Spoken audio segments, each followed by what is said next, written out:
ಇದರ ಬೆನ್ನಲ್ಲೇ ಈಗ ಬಿಜೆಪಿ ರಾಜ್ಯಾಧ್ಯಕ್ಷರ ಬದಲಾವಣೆ ಬಗ್ಗೆ ಚರ್ಚೆ ನಡೆದಿಲ್ಲ ಅನ್ನುವಂಥದ್ದನ್ನ ಪ್ರಹ್ಲಾದ್ ಜೋಶಿ ಅವರು ಕೂಡ ಹೇಳಿದ್ದಾರೆ. ಬಿಡದಿಯಲ್ಲಿ ಮಾತನಾಡಿದಂತಹ ಕೇಂದ್ರ ಸಚಿವ ಪ್ರಹ್ಲಾದ್ ಜೋಶಿ ಪಕ್ಷದ ಅಧ್ಯಕ್ಷರ ಬಗ್ಗೆ ಯಾವುದೇ ಚರ್ಚೆಗಳಾಗಿಲ್ಲ, ಹೈಕಮಾಂಡ್ ಸೂಕ್ತ ಸಮಯದಲ್ಲಿ ಸೂಕ್ತ ನಿರ್ಧಾರ ಕೈಗೊಳ್ಳುತ್ತೆ ಅಂತ ಹೇಳಿದ್ರು.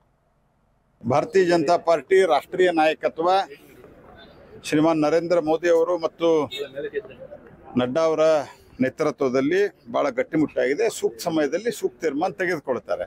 ಅಶೋಕ್ ಅವರು ಡೆಲ್ಲಿಯಲ್ಲಿ ಬಂದಾಗ ಭೇಟಿಯಾಗಿದ್ದರು.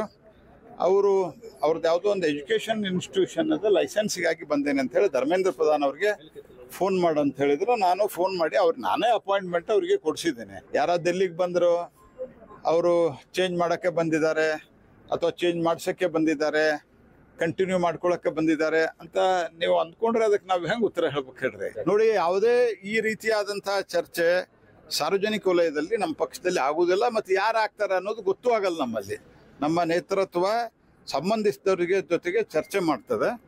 ಚರ್ಚೆ ಮಾಡಿ ನಿರ್ಣಯವನ್ನು ಯಾವಾಗಲೂ ಮಾಡಿದೆ. ಪ್ರಜಾಪ್ರಭುತ್ವ ವ್ಯವಸ್ಥೆ ನಮ್ಮದು. ಈಗ ನಮ್ಮದು ಸಂಘಟನಾ ಪರ್ವ ನಡೀತಾ ಇದೆ ಎಲ್ಲ ರಾಜ್ಯಗಳಲ್ಲಿ. ಸೊ ಹೀಗೆ ನಾಯಕರುಗಳು ಈ ಒಂದು ಮಾತುಗಳನ್ನು ಹೇಳ್ತಾ ಇದ್ರು ಕೂಡ ಬಿಜೆಪಿಯಲ್ಲಿ ನಡೀತಾ ಇರುವಂತಹ ಬೆಳವಣಿಗೆಗಳು ಸಾಕಷ್ಟು ಕುತೂಹಲ ಮೂಡಿಸ್ತಾ ಇವೆ. ಯಾಕಂದ್ರೆ ನೋಡಿ, ಆರ್ ಅಶೋಕ್ ದೆಹಲಿಲಿದ್ದಾರೆ, ಆದರೆ ಬೆಂಗಳೂರಿನಲ್ಲಿ ಬಿಜೆಪಿ ನಾಯಕರ ಒಂದು ಹೈ ವೋಲ್ಟೇಜ್ ಸಭೆ ನಡೀತಾ ಇದೆ. ಇದು ಹೇಗೆ? ವಿಪಕ್ಷ ನಾಯಕರಾಗಿರುವಂತಹ ಆರ್ ಅಶೋಕ್ ಹಿರಿಯ ನಾಯಕ, ಅವರಿಲ್ಲ, ಅವರ ಅನುಪಸ್ಥಿತಿಯಲ್ಲಿ ಡಾಲರ್ಸ್ ಕಾಲೋನಿಯ ಶಾಸಕ ಅಶ್ವತ್ಥ ನಾರಾಯಣ್ ನಿವಾಸದಲ್ಲಿ ನಡೀತಾ ಇರುವಂತಹ ಸಭೆ.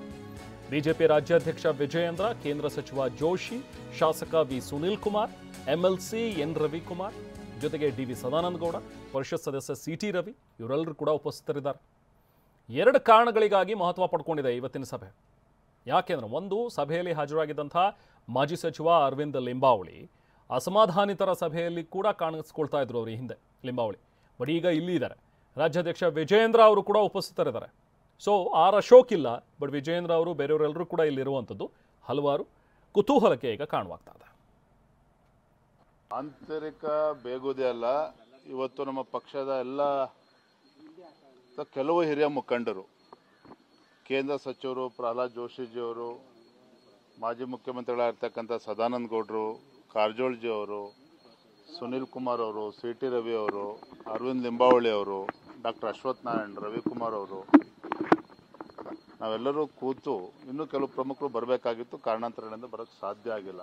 ಎಲ್ಲ ಹಿರಿಯರು ಸಮಗ್ರವಾಗಿ ಚರ್ಚೆ ಮಾಡಿ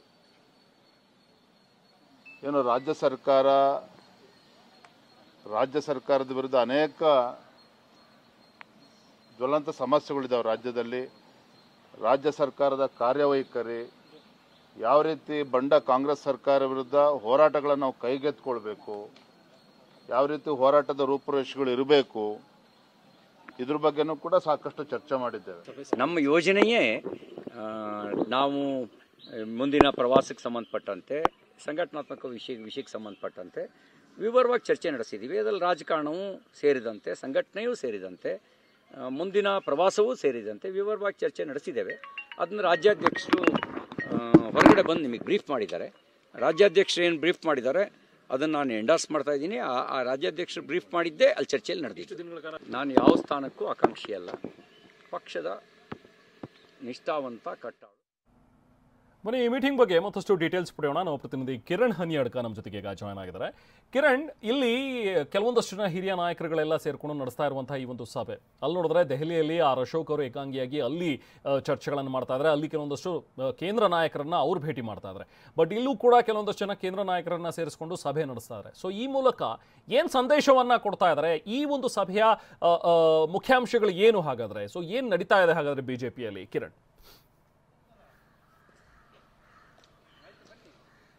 ರೆಹಮಾನ್, ಬಿಜೆಪಿ ರಾಜ್ಯಾಧ್ಯಕ್ಷರಾಗಿರುವಂತಹ ಬಿ.ವೈ. ವಿಜಯೇಂದ್ರ ಅವರಿಗೆ ಆರ್ಎಸ್ಎಸ್ ಮುಖಂಡರಿಂದ ಮತ್ತು ಬಿಜೆಪಿ ಹೈಕಮಾಂಡ್ನಿಂದ ಕೆಲವೊಂದಷ್ಟು ಸ್ಪಷ್ಟವಾದಂತಹ ನಿರ್ದೇಶನಗಳು ಬಂದಿವೆ. ಏನಂದ್ರೆ ಅವರನ್ನ ಮುಂದುವರಿಸುವಂತಹ ವಿಚಾರದಲ್ಲಿ, ರಾಜ್ಯಾಧ್ಯಕ್ಷ ಸ್ಥಾನದಲ್ಲಿ ಮುಂದುವರಿಕೆ ಮಾಡುವಂತಹ ವಿಚಾರದಲ್ಲಿ ಅವರ ಕೆಲವೊಂದಷ್ಟು ವರ್ಚಸ್ಸು, ವರ್ತನೆ ಅಥವಾ ಅವರು ಉಳಿದಂತಹ ಹಿರಿಯ ನಾಯಕರುಗಳ ಜೊತೆ ನಡೆದುಕೊಳ್ಳುತ್ತಿರುವಂತಹ ರೀತಿ, ಇದೆಲ್ಲದರ ಬಗ್ಗೆ ಕೆಲವೊಂದಷ್ಟು ಪಕ್ಷದಲ್ಲಿ ಆಕ್ಷೇಪಗಳಿವೆ, ಅಸಮಾಧಾನಗಳಿವೆ. ಈ ವಿಚಾರವು ವರಿಷ್ಠರ ಗಮನದಲ್ಲೂ ಇದೆ ಮತ್ತು ಆರ್ಎಸ್ಎಸ್ ಮುಖಂಡರ ಗಮನದಲ್ಲೂ ಇದೆ. ಕಳೆದ ವಾರ ಬೆಂಗಳೂರಿನಲ್ಲಿ ನಡೆದಂತಹ ಆರ್ಎಸ್ಎಸ್ ಮುಖಂಡರ ಸಭೆಯಲ್ಲಿ ವಿಜೇಂದ್ರ ಅವರಿಗೆ ಕೆಲವೊಂದಷ್ಟು ನಿರ್ದೇಶನವನ್ನು ಕೊಡಲಾಗಿತ್ತು. ಕೊಡಲಾಗಿತ್ತು. ಹಿರಿಯ ಮುಖಂಡರ ಜೊತೆ, ಹಿರಿಯ ನಾಯಕರ ಜೊತೆ ಇರುವಂತಹ ಸಮನ್ವಯತೆಯನ್ನ, ಅವರ ವಿಶ್ವಾಸವನ್ನ ಪಡೆಯುವಂತ ಕೆಲಸವನ್ನ ಖುದ್ದಾಗಿ ನೀವೇ ಮಾಡಬೇಕು ಅನ್ನುವಂತ ಒಂದು ಟಾಸ್ಕ್ ರೀತಿಯಲ್ಲಿ ಅವರಿಗೆ ನಿರ್ದೇಶನವನ್ನ RSS ಮುಖಂಡರ ಸಭೆಯಲ್ಲಿ ಕೊಡಲಾಗಿತ್ತು. ಹೀಗಾಗಿ ಆ ನಂತರದಲ್ಲಿ ಮಾಜಿ ಮುಖ್ಯಮಂತ್ರಿ DV ಸದಾನಂದ ಗೌಡ ಸೇರಿದಂತೆ ಕೆಲವೊಂದಷ್ಟು ಹಿರಿಯ ಮುಖಂಡರ ನಿವಾಸಗಳಿಗೆ ಖುದ್ದು ಭೇಟಿ ಮಾಡಿದಂತಹ ವಿಜಯೇಂದ್ರ ಅಲ್ಲಿ ಅವರನ್ನ ವಿಶ್ವಾಸಕ್ಕೆ ತೆಗೆದುಕೊಳ್ಳುವಂತ ಅವ್ರ ಜೊತೆ ಮಾತುಕತೆ ಮಾಡುವಂತಹ ಪ್ರಯತ್ನವನ್ನು ಮಾಡಿದ್ರು.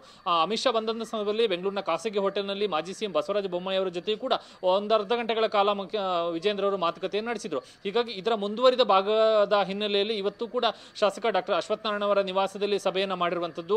ಪ್ರಮುಖವಾಗಿ ಎರಡು ವಿಚಾರಗಳಿಗೆ ಈ ಸಭೆ, ಇವತ್ತಿನ ಸಭೆ ಮಹತ್ವವನ್ನು ಪಡಿತಾ ಇದೆ. ಒಂದು, ಈ ಸಭೆಯಲ್ಲಿ ಮಾಜಿ ಸಚಿವ ಅರವಿಂದ ಲಿಂಬಾವಳಿ ಅವರ ಉಪಸ್ಥಿತಿ ಏನಿದೆ ಅದು ತುಂಬಾ ಗಮನವನ್ನು ಸೆಳೀತದೆ. ಯಾಕೆಂದ್ರೆ ಇಷ್ಟು ದಿನಗಳ ಕಾಲ ಬಿಜೆಪಿ ರಾಜ್ಯಾಧ್ಯಕ್ಷತೆಯ ವಿಚಾರವಾಗಿ ಅಸಮಾಧಾನವನ್ನ, ಆಕ್ಷೇಪವನ್ನು ಹೊಂದಿದಂತಹ ಅರವಿಂದ ಲಿಂಬಾವಳಿ ಪ್ರತ್ಯೇಕವಾಗಿ ಅಸಮಾಧಾನಗೊಂಡಿರುವಂತಹ ತಂಡ ಏನಿದೆ, GM ಸಿದ್ದೇಶ್ವರ್, ಕುಮಾರ್ ಬಂಗಾರಪ್ಪ, ಅದೇ ರೀತಿ ಹಿಂದೆ ಯತ್ನಾಳ್ ಇದ್ದಂತ ಸಂದರ್ಭದಲ್ಲಿ ಯತ್ನಾಳ್ ಅವರು, ಈ ರೀತಿಯ ತಂಡ ಏನಿದೆ ಆ ತಂಡದ ಸಭೆಯಲ್ಲಿ ಅವರು ನಿಯಮಿತವಾಗಿ ಹಾಜರಾಗ್ತಿದ್ರು.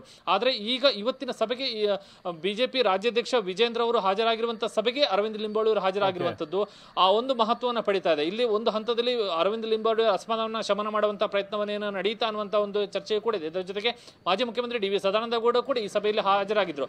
ಸದಾನಂದ ಗೌಡ ನೇರವಾಗಿ ಅಸಮಾಧಾನ ತೋರ್ಪಡಿಸಿದ್ರು ಕೂಡ ಅವರಿಗೂ ಕೂಡ ಒಂದಷ್ಟು ಅಸಮಾಧಾನಗಳಿದೆ. ಹೀಗಾಗಿ ಅರವಿಂದ ಲಿಂಬಾವಳಿ ಮತ್ತು DV ಸದಾನಂದ ಗೌಡರ ಉಪಸ್ಥಿತಿ ಮತ್ತು ವಿಪಕ್ಷ ನಾಯಕ RAಶೋಕ್ ಅವರು ದೆಹಲಿಯಲ್ಲಿದ್ದಂತ ಸಂದರ್ಭದಲ್ಲಿ ಈ ಸಭೆಯನ್ನು ಮಾಡಿರುವಂತದ್ದು ಒಂದಷ್ಟು ಗಮನವನ್ನ ಸೆಳೆಯುತ್ತದೆ.